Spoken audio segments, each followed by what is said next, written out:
Good morning students, myself Shivam Arora from Silver Bells, Mansaur, Palampur. Today I am here for chapter number 2, Bird Eye View, looking more closely at animals, part 2. Okay students, हमने इसमें first part के अंदर हमने क्या देखा था, ये activity part देखा था, उसके अंदर हमने फोटो बताए थे। अब इस फोटोज के अंदर आपको कौन कौन सी चीजें दिख रही थी वो आपको आपके नोटबुक में एक्टिविटी में लिखनी थी। साथ ही साथ स्टूडेंट्स मैंने आपको एक्टिविटी 2 था, ये जो आपको इमेज थी जो हमने देखी थी उसके बारे में थोड़ा डिस्क्रिप्शन दिया था, वो मैंने आपको पढ़ाया था। इसके बाद जो हमारा जो एक्टिविटी नंबर 4 थी ये स्नेक्स की, कि किस तरीके से क्या एक्टिविटी थी, कौन से स्नेक्स डेंजरस होते हैं, कौन से हार्मफुल्स होते हैं, इसके बारे में मैंने आपको बताया था। ये एक्टिविटी आपको समझाई थी स्टूडेंट्स। इसके बाद जो आज हम जो पढ़ने वाले हैं वो है हमारी activity number 6।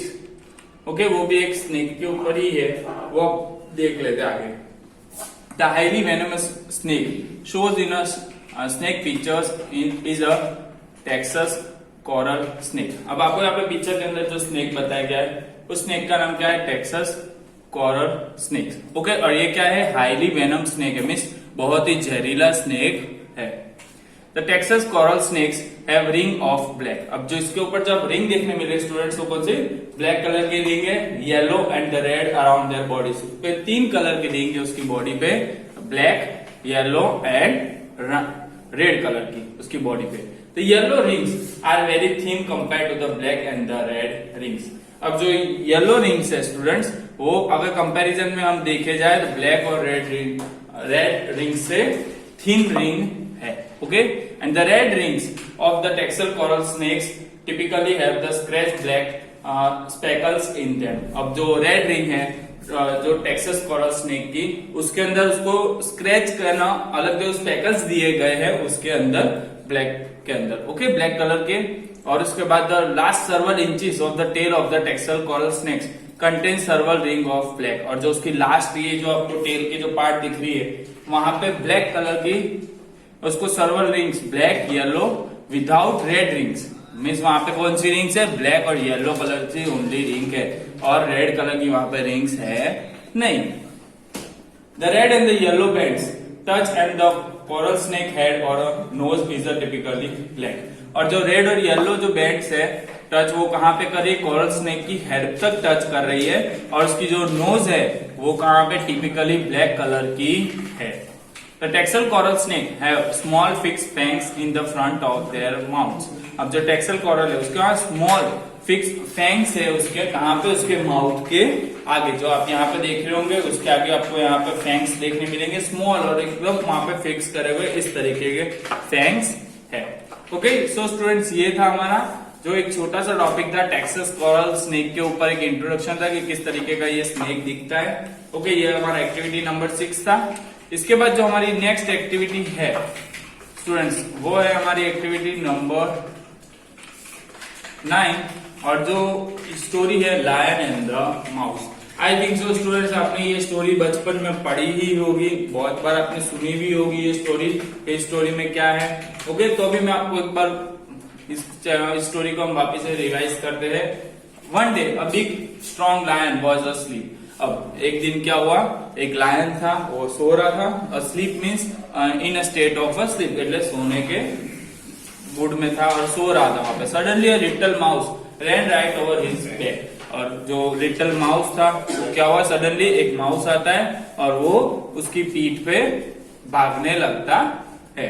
The lion woke up with the roar and grab the mouse. अब जो लायन था वो गुस्से से खड़ा हुआ रॉर करने लगा, जो उसके चिल्लाने लगा उसकी आवाज में, और वो भी माउस के ऊपर।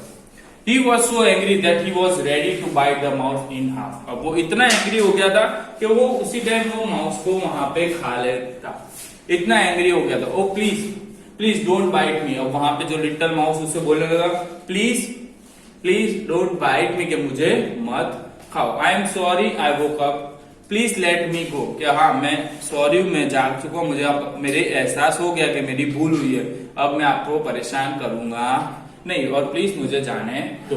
The lion said why should I let you go. अब लायन उससे क्या बोलता है, why should I let you go. तो द माउस रिप्लाइड, माउस उससे क्या बोलता है, if you do someday when you need help I will help you. उसने बोला कि अगर आप मुझे जाने देते हो तो कोई दिन अगर आपको जरूरत पड़ेगी तो मैं आपकी वहां पे हेल्प करूंगा। The lion was very big and strong. अब lion क्या था?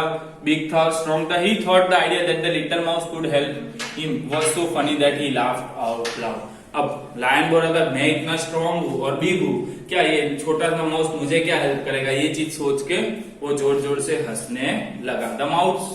The mouse said, "You laugh, but I am strong too. Someday I may show you." अब माउस उसे बोलता है हाँ हाँ आप हंसो, मुझे पता है कि आप स्ट्रांग हो, बट मैं भी बहुत स्ट्रांग हूँ. तो कोई दिन आपको अगर जरूरत पड़ेगी तो आपको मैं दिखा दूंगा कि मैं कितना स्ट्रांग हूँ. The lion did not believe it. Lion ने क्या वहां पे बिलीव करा नहीं. But the laughing stop his angry feels, so let the mouse go. अब वो जो हंसने लगा तो उससे क्या हुआ, उसका गुस्सा थोड़ा शांत हो गया और उसने क्या करा, एंग्री फील्स, उसके अच्छी फीलिंग हो गई और उसने माउस को वहां से जाने दिया. तो some time later some hunters caught the lion in the trap. और कुछ टाइम के बाद क्या होता है, जो हंटर्स वहां पे आते हैं फॉरेस्ट के अंदर और उसने क्या करा, और लायन को वो ट्रैप मीन्स वो जाल होता है उसके अंदर वो पकड़ लेते हैं, फंसा लेते हैं. The trap was made of a strong ropes. अब जो ट्रैप था उनका जो किससे बना हुआ था, रोप से बना हुआ था, स्ट्रॉन्ग रोप से. The lion was very strong but he couldn't break the strong ropes. अब लायन का बहुत स्ट्रॉन्ग रैप था बट वो ब्रेक कर सकता था नहीं, वो उसकी जो रोप्स थी बहुत ही स्ट्रॉन्ग थी. He began to feel afraid. और वो क्या हुआ, वहां पे वो डर गया, अफ्रेड हो गया कि हाँ क्या मुझे क्या हुआ. He was so angry that he could not act. और वो इतना एंग्री हो गया कि वो कुछ एक्ट करने लगा नहीं. यानी स्टार्टेड टू क्राई, वो वहां पे रोने लगा लाया. ओके, तो फिर उसके बाद क्या होता है, just then the little mouse came up to him. और उसके बाद क्या होता है, little mouse came up to him और वो वहां पे आता है. And the mouse was not afraid. और वहां पे माउस क्या हुआ था, डरा हुआ था नहीं.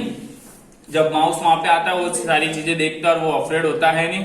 तो he jumped on the lion's back. और वो क्या करता है, लायन की बैक पे वहां से डाइव मारता है और लायन की बैक पे चला जाता है. Began to bite the ropes. और वहां पे जाके उसकी बैक पे जो उसकी रोप्स होती है उसको काटने लगता है. He could hear the hunters coming. और वो जैसे ही सुनता है कि वहां पे हंटर्स आ रहे थे, but he bite and bite until the rope break. अब वो हंटर के आने की आवाज भी सुनता है स्टूडेंट्स, बट क्या होता है, वो जब तक हंटर नहीं आता तब तक वो काटता ही रहता है. वो एकदम जैसे हंटर की आवाज सुनता है तो एकदम फास्ट काटने लगता है. सडनली उसके बाद क्या होता है, जो रोप ब्रेक हो जाती है और लायन वहां से छूट जाता है. सो स्टूडेंट, इस स्टोरी से हमें क्या सीखने मिलता है, स्टोरी से हमें ये सीखने मिलता है कि कोई भी इंसान हो, कितना भी स्ट्रांग हो, कि कभी ना कभी वो कमजोर तो पड़ जाता है. और अगर कोई भी छोटे इंसान को कभी भी कमजोर समझना चाहिए नहीं. ओके स्टूडेंट्स, ये था एक्टिविटी नंबर 9 आपकी. इसके बाद आपकी एक्टिविटी नंबर 10 है. यहाँ पे एक्टिविटी नंबर 10 क्या है, the lion and the mouse and the rope are all strong but there are all different. अब हमें पता है the lion and the mouse वाली जो स्टोरी, एकदम रोप वाली, दोनों स्ट्रांग थे, दोनों का जो स्ट्रांगनेस थी, दोनों की डिफरेंट स्ट्रांगनेस थी अलग से. अब use this ideas to explain what the word strong really means. अब आपको यही स्टोरी को समझ के आपको स्ट्रांग वर्ड्स को रियली मीनिंग उसका क्या है आपको यहाँ पे समझाना है. और आपको discuss the different kind of strength that each है. और अलग अलग काइंड की जो स्ट्रेंथ होती है आपको वो चीजें खुद समझानी होती है. ओके स्टूडेंट्स, आपको है एक्टिविटी वो घर से करनी है, आपको जो मैं दे रहा हूँ. और यहाँ पे हमारा चैप्टर होता है finish. Okay, thank you students.